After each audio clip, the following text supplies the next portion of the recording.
For much of his young life, Zane had little knowledge of his own origins. He simply thought himself to be an orphan of Jump City with the power to control ice. It was abnormal to be sure, but the world and even his home city were full of people with strange and miraculous superpowers. As he saw a team of superheroes coming more into the public eye in his city, Zane started getting inspired to help people.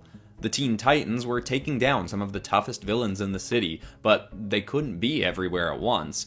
Zane started using his own powers to face off against threats to Jump City, and this eventually got him working side by side with the Titans. Despite his dry, blunt personality, he became a close ally of theirs.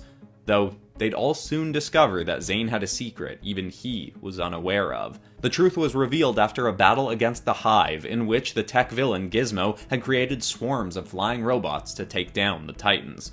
They soon realized the only way to get rid of all the bots was with an EMP. It was a tactic they tried to never use, even in combat against robots, because doing so would temporarily shut down their own teammate, Cyborg, and make him useless for the remainder of a mission.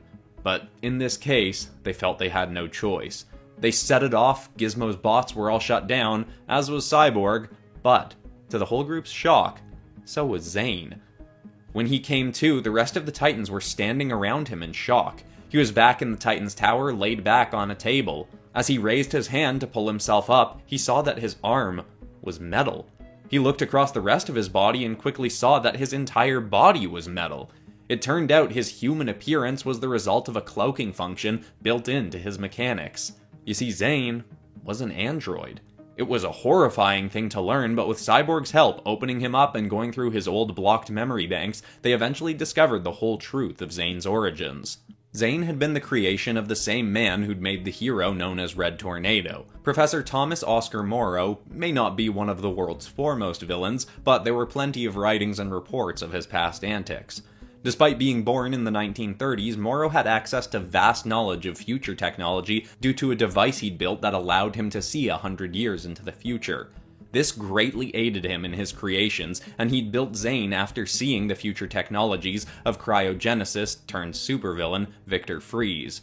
Like Red Tornado, Zane had been built to fight the Justice Society, but when Zane's advanced technologies started leading him to question his creator's intentions, Morrow quickly shut him down and erased Zane's memory to keep him from turning on Morrow, as Red Tornado had.